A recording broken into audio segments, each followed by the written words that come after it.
हाँ, नापसंदीदा लोग वो हैं जो पेट भर के खाना खाते हैं।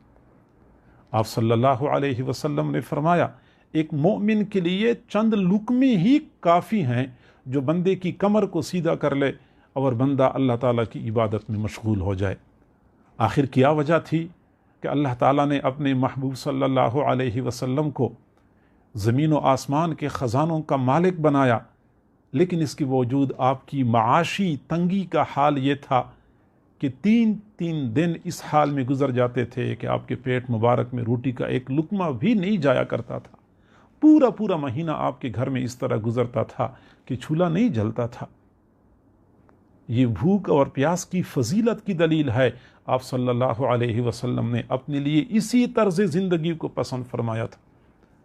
अब हमारा मसला ये है कि रमज़ानुल मुबारक को हम खाने पीने के महीने के तौर पे मनाते हैं, गुजारते नहीं हैं, बल्कि हम रमज़ान को मना रहे होते हैं। नफ्स कुशी की बजाय नफ्स परवरी का महीना बना चुके हैं। हालत हमारी ये है कि आम अय्याम में हम जितना खाते हैं रमज़ानुल मुबारक में उससे कई गुना ज़्यादा खाते हैं। फ़र्क सिर्फ इतना होता है कि खाने पीने के औकात तब्दील हो जाते हैं, वरना मिक़दार बढ़ जाती है। चुनांचे सेहरी हम डट के खाते हैं हिफ्ज़ मा तक़द्दुम के तौर पे कि आगे हमने रोज़ा रखना है, और इफ्तारी हम जी भर के करते हैं तलाफ़ी माफ़ात के तौर पे कि हमने रोज़ा रखा हुआ था। तो सेहरी में खूब खाते हैं कि हमने रोज़ा रखना है, इफ्तारी में खूब खाते हैं कि हमने रोज़ा रखा हुआ था। तो नफ्स को जब हम इतना पालेंगे, इतना हम इसकी ख्वाहिशात की पैरवी करेंगे, तो ज़ाहिरी बात है कि इसकी सरकशी में इजाफा होगा, सरकशी में कमी नहीं आएगी।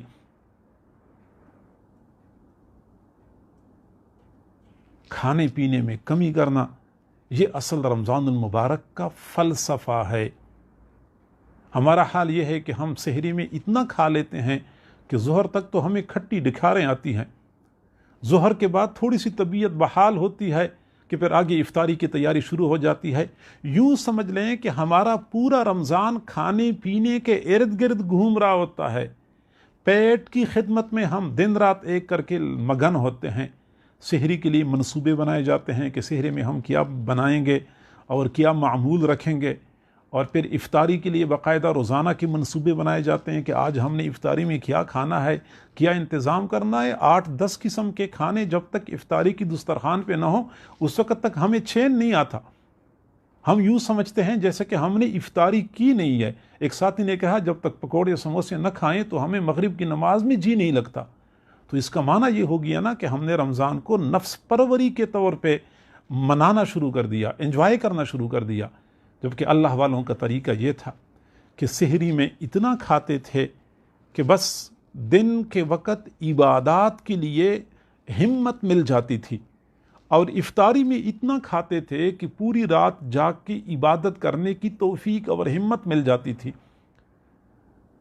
और हमारे रोज़ों में एक बहुत बड़ी कमज़ोरी ये भी आई हुई है कि रातों को हम जागते हैं या तो फेसबुक और व्हाट्सएप के में मसरूफ़ होकर, या फिर हम गप्पे लगा रहे होते हैं, और फिर दिन को हम सो जाते हैं।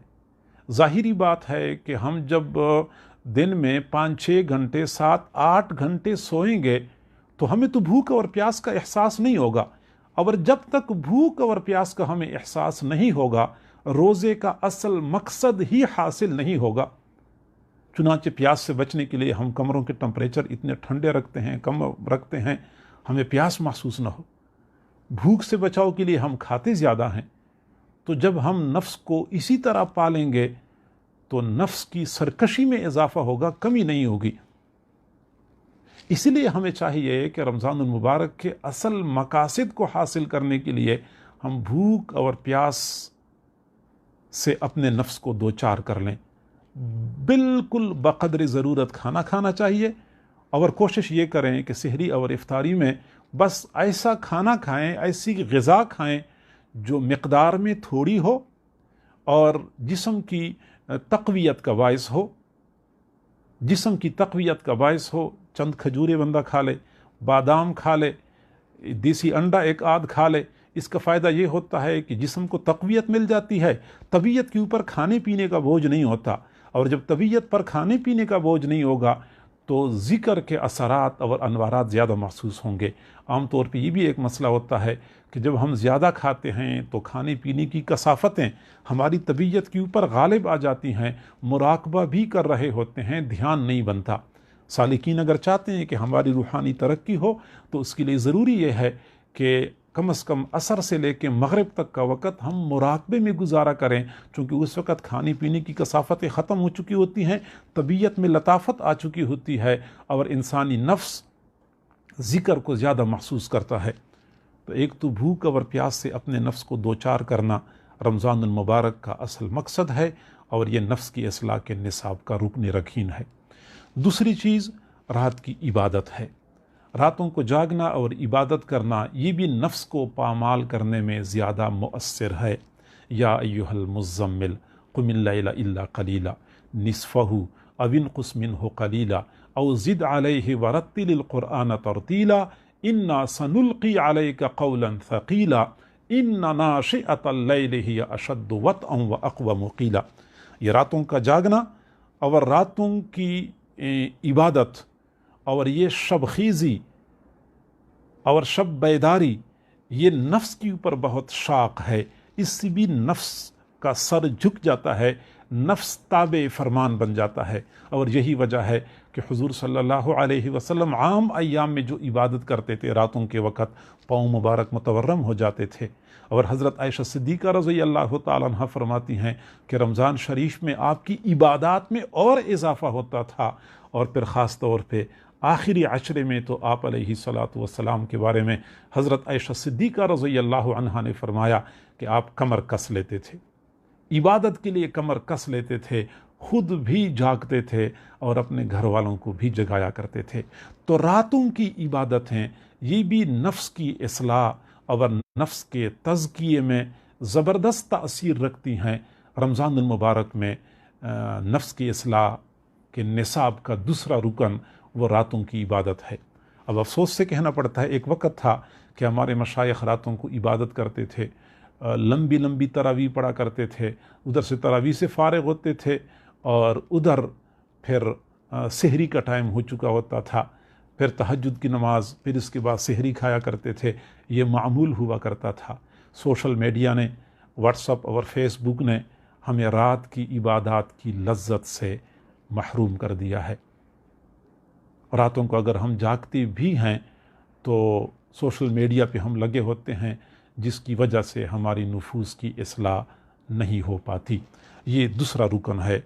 اور نفس کی اصلاح کا تیسرا رکن وہ اللہ کے نام پہ اپنے اموال کو خرچ کرنا ہے، کیونکہ اس سے بھی نفس کے اوپر چوٹ لگتی ہے۔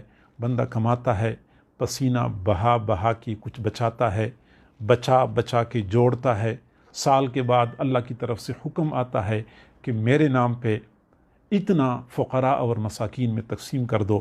اس سے بھی نفس کے اوپر چوٹ لگتی ہے، اس سے بھی بندے کا تزکیہ ہو جاتا ہے، نفس کی اصلاح ہو جاتی ہے۔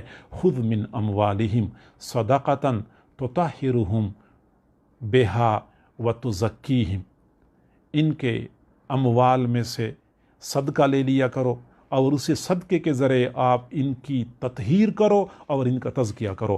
حضور صلی اللہ علیہ وسلم کو اللہ رب العزت نے فرمایا کہ اپنے ساتھیوں کے اموال میں سے صدقہ لے لیا کرو، اس کا فائدہ کیا ہوگا، وَتُزَكِّيهِمْ، اس کے ذریعے ان کا تزکیہ ہو جائے گا، نفس کی اصلاح ہو جائے گی۔ رمضان المبارک میں ہم زکوٰۃ اور صدقات اور پھر خاص طور پہ صدقہ فطر ہم ادا کرتے ہیں، اس کے ذریعے پھر ہماری نفوس کا تزکیہ ہو جاتا ہے۔ اور یہی وجہ ہے کہ حضور صلی اللہ علیہ وسلم عام ایام میں بھی بڑے سخی ہوا کرتے تھے، کبھی آپ نے زندگی میں کبھی کسی سائل کو نہ نہیں فرمایا، لیکن رمضان شریف میں آپ کی سخاوت میں اضافہ ہوتا تھا۔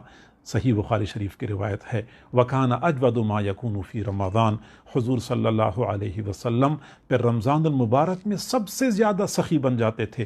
پورا سال آپ سخی ہوتے تھے، لیکن آپ کی سب سے زیادہ سخاوت وہ رمضان شریف میں ہوا کرتی تھی۔ اور پھر اسی حدیث میں حضرت عائشہ صدیقہ رضی اللہ عنہا فرماتی ہیں کہ حضور صلی اللہ علیہ وسلم کی یہ سخاوت تیز چلنے والی ہوا سے بھی زیادہ ہو جایا کرتی تھی۔ جس طرح تیز